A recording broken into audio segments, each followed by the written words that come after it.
Marwari media आप देख रहे हैं। आज है 30 दिसंबर 2025 मंगलवार का दिन, हिंदू तिथि पौष माह की 10वीं। नजर डालेंगे आज की बड़ी खबरों पर। शुरुआत करेंगे देश की बड़ी खबर के साथ। बहुत बड़ी खबर, अरावली पर्वतमाला को लेकर उठे विवाद के बीच सुप्रीम कोर्ट ने अपने ही आदेश पर सोमवार को रोक लगा दी है। 20 नवंबर को जारी आदेश में 100 मीटर से छोटी पहाड़ियों पर खनन के आदेश दिए गए थे। अब 21 जनवरी 2026 तक खनन पर रोक लगा दी गई है। इसके साथ ही कोर्ट ने यह भी कहा है कि इस मामले की जांच के लिए एक्सपर्ट कमेटी गठित की जाए। यह कमेटी मौजूदा विशेषज्ञ समिति की रिपोर्ट का विश्लेषण करेगी। इसके बाद संबंधित मुद्दों पर कोर्ट को सुझाव देगी। वहीं कोर्ट ने केंद्र और अरावली के 4 राज्य जैसे राजस्थान, गुजरात, दिल्ली और हरियाणा को भी नोटिस जारी कर इस मुद्दे पर जवाब मांगा है। फिलहाल बड़ी खबर यह है, अरावली पर्वतमाला को लेकर उठे विवाद के बीच सुप्रीम कोर्ट ने अपने ही आदेश पर सोमवार को रोक लगा दी है। देश की एक और बड़ी खबर, नए साल से पहले देश भर के धार्मिक स्थलों पर भक्तों का सैलाब उमड़ पड़ा है। वहीं पर्यटन स्थलों पर भी भारी संख्या में टूरिस्ट पहुंच रहे हैं। अयोध्या में रामलला और काशी में बाबा विश्वनाथ के दर्शन के लिए 2-2 किलोमीटर लंबी लाइनें लगी है। बांके बिहारी मंदिर प्रबंधन ने तो 5 जनवरी तक वृंदावन न आने की अपील की है। और देखिए, नए साल में उज्जैन महाकाल के दरबार में 12 लाख श्रद्धालुओं के पहुंचने का अनुमान है। बहरहाल आगे बढ़ेंगे। राजस्थान से बहुत बड़ी खबर है। साल 2025 की समाप्ति से पहले आज 30 दिसंबर की शाम को करीब 4 बजे मुख्यमंत्री भजनलाल शर्मा की अध्यक्षता में एक बड़ी कैबिनेट की बैठक होगी। इस बैठक में कई महत्वपूर्ण और बड़े फैसले हो सकते हैं, क्योंकि यह कैबिनेट बैठक साल 2025 की अंतिम कैबिनेट बैठक होगी। ऐसे में सरकार आज कई बड़े फैसले ले सकती है। वैसे इस बैठक में जो भी बड़े फैसले होंगे, उन फैसलों के बारे में मैं पूरी डिटेल के साथ आपको जानकारी दूंगा। राजस्थान से एक और बहुत बड़ी खबर, राजस्थान में 3 एमएलए की विधायकी जा सकती है। प्रदेश में 3 विधायकों का कमीशन लेकर एमएलए फंड से काम करवाने का मामला ठंडा नहीं हो रहा है। खींवसर से बीजेपी विधायक रेवता राम डांगा, हिंडौन से कांग्रेस विधायक अनीता जाटव और बयाना से निर्दलीय विधायक डॉक्टर रितु बनावत अपने कमीशन की डील करते हुए एक स्टिंग ऑपरेशन में फंसे थे। अब सभी की निगाहें इस मामले में राजस्थान विधानसभा की सदाचार समिति की रिपोर्ट और उसके बाद होने वाले एक्शन पर टिकी है। यानी कि अब सदाचार समिति की रिपोर्ट का इंतजार है। इसी के आधार पर विधानसभा अध्यक्ष कोई फैसला करेंगे। और देखिए, खबर तो यह भी आ रही है, यदि सदाचार समिति की रिपोर्ट में तीनों विधायक दोषी पाए जाते हैं तो इनकी विधायकी भी जा सकती है। डूंगरपुर से बहुत बड़ी खबर, कलेक्टर के सामने बीजेपी सांसद और विधायक ने भाजपा सांसद को धमका दिया। विधायक उमेश डामोर ने सांसद मन्ना लाल राव को धमकाते हुए कहा कि लड़ाई करनी है तो बाहर आ जा, मैदान में आओ खुल के। इस बयान के बाद माहौल गर्मा गया। सुरक्षा कर्मियों को बीच बचाव करना पड़ा। दरअसल मामला जिला विकास समन्वय एवं निगरानी समिति की बैठक के दौरान सोमवार सुबह का है। बैठक में सबसे पहले उदयपुर सांसद मन्ना लाल रावत और राजकुमार रोत के बीच तीखी बहस हुई। थोड़ी देर बाद तू में तक पहुंच गई। इसके बाद विधायक उमेश डामोर भी बहस में कूद पड़े। आगे बढ़ेंगे। एक और बड़ी खबर, मुख्यमंत्री भजनलाल शर्मा की सुरक्षा में एक बार फिर बड़ी चूक सामने आई है। सीएम भजनलाल शर्मा सोमवार दोपहर एबीवीपी के कार्यक्रम में शामिल होने सीतापुर जा रहे थे। इसी दौरान जब सीएम का काफिला जगतपुरा से 7 नंबर बस स्टैंड के पास पहुंचा तो उसी समय एक युवक उनके काफिले के अंदर घुस गया। हालांकि काफिले में सबसे आगे चल रही एस्कॉर्ट टीम उसे रोकने का इशारा किया, लेकिन युवक नहीं रुका और सड़क पार करके आगे निकल गया। काफिले की सुरक्षा में तैनात पुलिस कर्मियों ने युवक को रोका। हालांकि इस पूरे मामले में आधिकारिक तौर पर तो पुलिस कुछ भी कहने से बच रही है, लेकिन सूत्रों के अनुसार काफिले में घुसने वाला युवक मंदबुद्धि बताया जा रहा है, जिसे पूछताछ के बाद छोड़ दिया गया है। खैर आगे बढ़ेंगे। बहुत बड़ी खबर, नए साल के जश्न के लिए बड़ी संख्या में इस बार टूरिस्ट राजस्थान पहुंच रहे हैं। जयपुर, जोधपुर, जैसलमेर, उदयपुर और खाटू श्याम में जाम के हालात हो गए हैं। वैसे जैसलमेर में अब की बार काफी भीड़ है। जैसलमेर में पिछले 10 सालों का सबसे बड़ा टूरिज्म बूम देखने को मिल रहा है। यहाँ सोनार फोर्ट में इतने टूरिस्ट पहुंचे हैं कि पैर रखने तक की जगह नहीं है।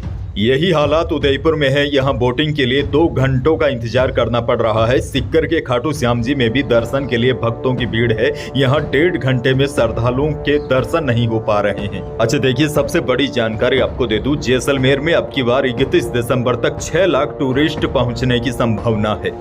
अच्छा, एक और बड़ी खबर आपको दे दूं, नए साल से जयपुर सहित राजस्थान के प्रमुख पर्यटन स्थलों पर घूमना महंगा हो जाएगा।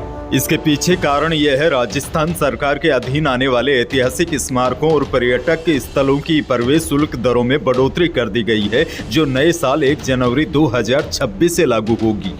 वैसे आपको बता दूं, वर्ष 2015 यानी करीब 10 साल बाद टिकट दरों में यह बढ़ोतरी पहली बार की गई है, जिसके तहत आमेर महल में भारतीय पर्यटकों को अब 200 रुपए और विदेशी पर्यटकों को 1000 रुपए का टिकट देना होगा। यानी कि नई साल में राजस्थान के जो प्रमुख पर्यटन स्थल है वहां घूमना महंगा हो जाएगा। सीकर से बड़ी खबर, पिछले कुछ दिनों राजस्थान के सीकर जिले के लक्ष्मणगढ़ सब डिवीजन में तेंदुए के आतंक से गांव वाले डरे हुए थे। सोमवार को वन विभाग की टीम ने इस मामले में बड़ी सफलता हासिल की है। आखिरकार बड़ी मुश्किल से वन विभाग की टीम ने तेंदुए को सुरक्षित पकड़ लिया है, जिसके बाद गाँव वालों ने राहत की सांस ली। आपको बता दें, इस तेंदुए ने लक्ष्मणगढ़ के आसपास कई लोगों पर हमला कर दिया था। एक और बड़ी खबर, जोधपुर बीकानेर से तमिलनाडु जाने वाले रेल यात्रियों के लिए बड़ी खुशखबरी है, क्योंकि इरोमोदी और थाई पुसम त्योहार को देखते हुए रेलवे ने तीर्थ यात्रियों की सुविधा के लिए 3 जोड़ी रेल सेवाओं का मेलमरोत्तूर स्टेशन पर अस्थायी ठहराव देने का फैसला किया है। इन रेल सेवाओं की भगत की कोठी यानी कि जोधपुर तिरुचिल्लारपल्ली, बीकानेर मदुरै और जोधपुर मन्नारगुडी शामिल है। यहाँ जोधपुर और बीकानेर से जाने वाली 3 जोड़ी ट्रेनें रुकेगी। बाड़मेर से बड़ी खबर, बाड़मेर में अंतिम संस्कार को लेकर लोगों और पुलिस के बीच भिड़ंत हो गई। लोग शव को लेकर धरने पर बैठ गए। कहा, सरकार से अलॉट जमीन पर ही अंतिम संस्कार करेंगे, नहीं तो ट्रेन से शव जयपुर ले जाएंगे और सीएम हाउस के बाहर धरना देंगे। मामला कोतवाली इलाके का महाबार सर्किल का सोमवार दोपहर का है। दरअसल एक कालबेलिया समाज के व्यक्ति की मौत हो गई थी। सोमवार को परिजन और समाज के लोग सरकार की ओर से जोगियों की दड़ी के पास अलॉट जमीन पर अंतिम संस्कार के लिए लेकर गए। प्रशासन ने कहा था कि फिलहाल जमीन अलॉट नहीं है, जब्त हो जाएगी तब वहां पर अंतिम संस्कार कर देना। उसके बाद विवाद बढ़ गया, लोग शव को लेकर धरने पर बैठ गए। बीकानेर से भी बड़ी खबर, बीकानेर में गोचर भूमि को बचाने को लेकर संत समाज द्वारा बड़े आंदोलन का ऐलान किया गया है। बीकानेर विकास प्राधिकरण यानी कि बीडीए द्वारा गोचर भूमि के अधिग्रहण के विरोध में देश भर से साधु संत 27 जनवरी को बीकानेर पहुंचेंगे और जिला कलेक्ट्रेट पर महापड़ाव डालेंगे। इस आंदोलन को लेकर संत समाज ने कल बीकानेर में प्रेस वार्ता कर जानकारी दी। एक और बड़ी और काम की खबर, जयपुर सराफा बाजार में सोमवार को दोनों कीमती धातुओं में सीमित घटत बढ़त रही। चांदी 500 रुपए बढ़कर 2,52,500 रुपए प्रति किलो पर पहुंच गई। हालांकि इसके विपरीत शुद्ध सोना 500 रुपए कम होकर 1,42,500 रुपए प्रति 10 ग्राम रहा। जेवराती सोना भी 600 रुपए टूटकर 1,33,200 रुपए प्रति 10 ग्राम रहा। वहीं देखिए, सोमवार को अनाज मंडी के भाव में तेजी का दौर देखा गया। बीकानेर की मंडी में मूंग का भाव अधिकतम 7600 रुपए रहा, मोट का भाव अधिकतम 5351 रुपए और गवार का भाव अधिकतम लगभग 6000 रुपए रहा। और देखिए, बीकानेर की मंडी में मूंगफली सिकाई का भाव अधिकतम 7200 रुपए रहा, चुग्गा मूंगफली का भाव अधिकतम 6550 रुपए रहा और मूंगफली खल्ला का भाव 6900 रुपए रहा। अच्छा देखिए, नागौर की मंडी में शनिवार की तुलना सोमवार को गवार का भाव थोड़ा मंदा रहा। नागौर की मंडी में गवार का भाव अधिकतम 5750 रुपए रहा। वहीं चमकी मूंग का भाव अधिकतम 8500 रुपए रहा और नॉर्मल मूंग का भाव अधिकतम 7000 रुपए रहा। वहीं नागौर की मंडी में इसबगोल का भाव अधिकतम 13,600 रुपए प्रति क्विंटल रहा। खैर, मौसम को लेकर बहुत बड़ी जानकारी है। राजस्थान में पहाड़ी इलाकों में हो रही बर्फबारी के असर से ठंड तेज हो गई है।